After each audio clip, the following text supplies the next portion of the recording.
This is Bill Maher on his episode, Friday's episode of his show. If there was a slow-moving coup, let me just describe some of the steps, and you tell me if I'm being paranoid. First, create a masked police force. Get people used to looking at that. Normalize snatching people off the street. Get them used to that. Normalize seeing the National Guard and the military on the street. Then start talking about crime in the capital, which is basically, has always been a fairly crime-ridden city. This is our nation's capital where elections are decided. And then because the crime is so bad, have other states start sending their troops. Not just the National Guard there in D.C., but now at least 6 other states are sending their troops, which then Trump can then federalize.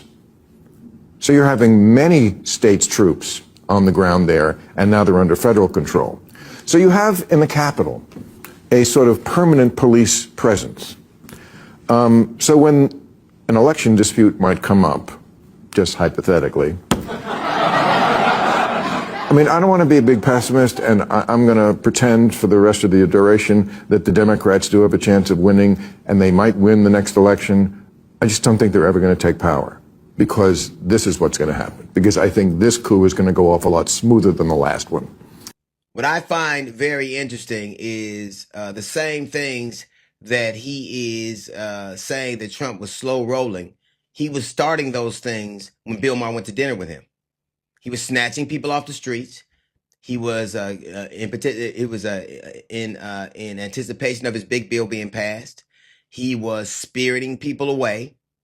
He was saying all the things he would do. So when did he stop being good dinner company and a potential authoritarian or a tyrant?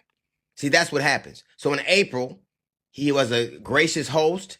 He was playing crazy.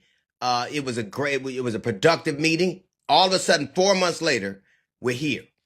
And it's because of people like you, people like Bill Maher, people like, the people who perform for him, the people who normalize him. We told you this would happen. And what you did is say, well, we got to reach across the aisle and we made some political headway. What he was doing, what he's doing all the time, except you helped.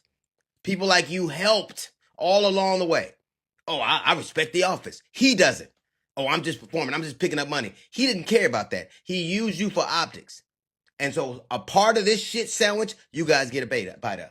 And all of those people who said, oh, your vote doesn't matter. Now, the potential of your vote being taken away, you helped. All of those people who thought it would be the same in Gaza, you helped. All of those people thought that he wouldn't really do what he said he was going to do, you helped. And now the best you can do is silence. So now you sit here and you're telling us the urgency about what he's going to do. There are armed Southern troops in northern cities and more to come. Armed Southern troops in northern cities under the pretext of violence. And some of those Southern troops had to leave very violent cities in their own states to get to where they're going. But at least you had a good dinner, right? At least he was a gracious host. At least he was playing crazy. With friends like you, who needs an administration?